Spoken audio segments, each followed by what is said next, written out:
برتنوں کو گندا نہ رکھے، ان کو فوراً دھوئے۔ ہم گندے برتنوں کو اس وقت تک صاف نہیں کرتے جب تک ایک ڈھیر نہ بن جائے۔ جب بھی ہم برتن صاف نہیں کرتے تو اپنے ذہن اور روح کو صاف کرنے کا موقع گنوا دیتے ہیں۔ غیر ضروری چیزیں نہ خریدیں۔ ایک بار جب کوئی چیز گھر میں داخل ہو جائے تو یہ ہمارے لیے اور زمین کے لیے ایک بھاری بوجھ بن جاتی ہے۔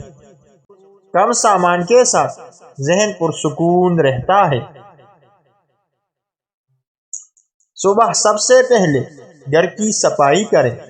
صفائی سے نہ صرف ذہن پرسکون رہتا ہے بلکہ سارا دن موڈ بھی خوشگوار رہتا ہے۔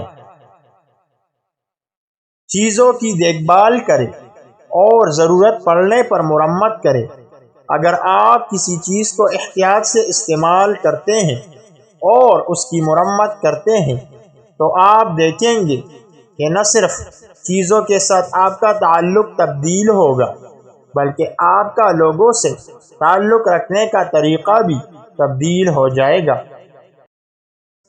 صبح صفائی کرنے سے پہلے کھڑکیاں کھولیں تاکہ تازہ ہوا اندر داخل ہو سکے۔ تازہ ہوا میں سانس لینا آپ کو فطرت سے جوڑتا ہے اور نیند سے جگاتا ہے۔ استعمال کے بعد ہر چیز کو اس کی جگہ پر رکھیں۔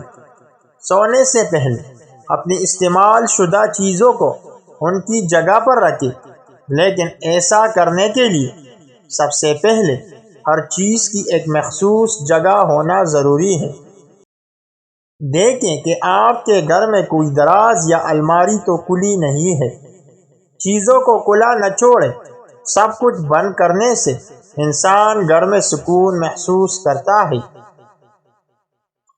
اگر آپ نے صبح اپنا چہرہ نہیں دھویا تو دن بھر آپ جو کچھ بھی کریں گے وہ بد اخلاقی اور جلد بازی میں شمار ہوگا۔ دن کی شروعات کرنے سے پہلے اپنی جلد اور ذہن کی صفائی کریں۔